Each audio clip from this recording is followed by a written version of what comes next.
महादेव दोस्तों, कैसे हैं आप सब? उम्मीद है आप सब अच्छे होंगे। तो दोस्तों, आज हम लोग बाबा के धाम चलते हैं, जो नाथों के नाथ और देवों के देव हैं। और वो हैं श्री केदारनाथ धाम कहें या महादेव कहें, उनके द्वार पर समुद्र तल से 3583 मीटर ऊंचा है बाबा का स्थान। 5 नदियों के संगम पर बसा हुआ है केदारपुरी। ये नदियां हैं मंदाकिनी, सरस्वती, क्षीरगंगा, मधुगंगा और स्वर्ण गौरी। दोस्तों, बाबा केदार पंच केदारों में प्रथम केदार हैं। इन्हें जागृत महादेव भी कहते हैं। ये 12 ज्योतिर्लिंग में 11वें ज्योतिर्लिंग हैं। दोस्तों, अक्षय तृतीया के दिन बाबा का कपाट खुलता है और बाबा की डोली ओंकारेश्वर मंदिर से ओंकारेश्वर मंदिर के ऊखी मठ से यहाँ आती है। 6 महीने बाद भाई दूज के दिन फिर कपाट बंद हो जाता है और बाबा की डोली फिर से ओंकारेश्वर मंदिर चली जाती है। दोस्तों, केदारपुरी हिमालय की गोद में बसा हुआ बहुत ही रमणीक स्थान है। बाबा के मंदिर के पीछे केदारनाथ पीक है, केदार डोम है जो बर्फ़ से ढका रहता है और केदारपुरी का सौंदर्य बढ़ाता है।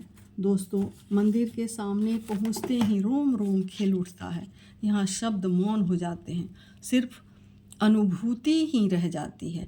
ऐसा लगता है जैसे हम सब किसी और दुनिया में पहुंच गए हों।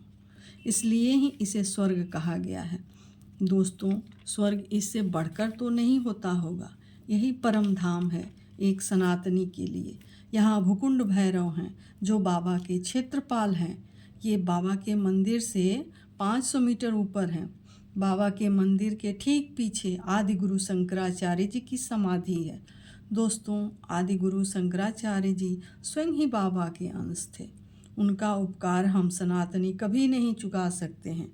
मंदिर के ठीक पीछे भीम शिला है जिसको हम पूजते हैं और उस शिला को भी धन्यवाद करते हैं।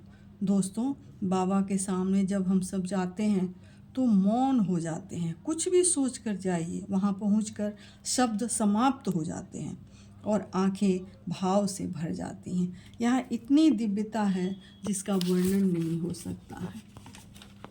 दोस्तों, बाबा का धाम अलौकिक है और अद्भुत है। दोस्तों, मंदिर के अंदर बाबा तो विराजते ही हैं, अंदर नंदी महाराज भी हैं। दोस्तों, अंदर में पांडवों का मूर्ति भी दीवार में उकेरी गई है और कृष्ण भगवान भी हैं।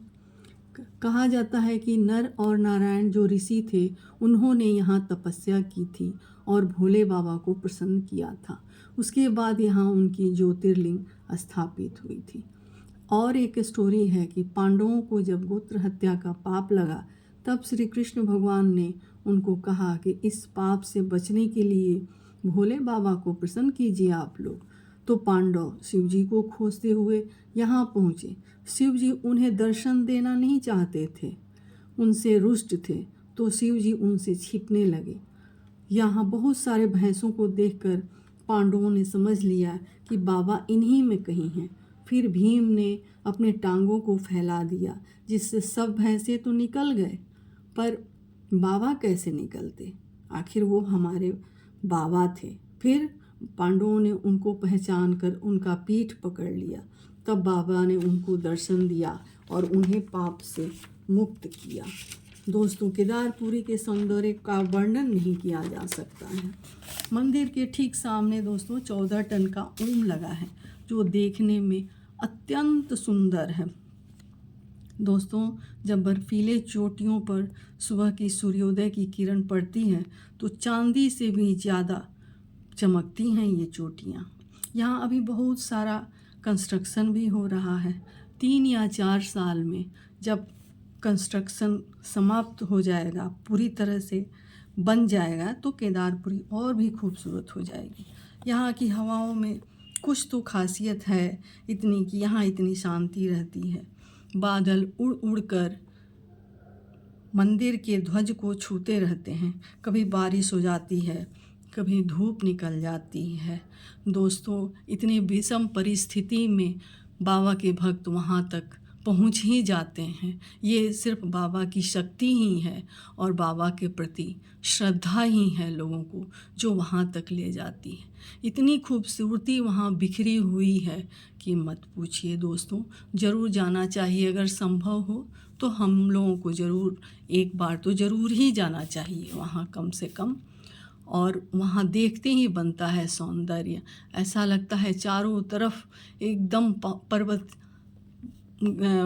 पर्वत जो हैं वो चमक रहे हैं अपने विशाल रूप में। ऐसा लगता है कहीं कहीं कि जैसे सामने एकदम से नटराज ही खड़े हैं। ठीक है दोस्तों, आप इस वीडियो को पसंद कीजिए, लाइक कीजिए, सब्सक्राइब कीजिए और कमेंट में हर हर महादेव लिखिए। और ज़रूर से इस वीडियो को अपना प्यार दीजिए, अपना प्रेम दीजिए। हर हर महादेव, हर हर महादेव।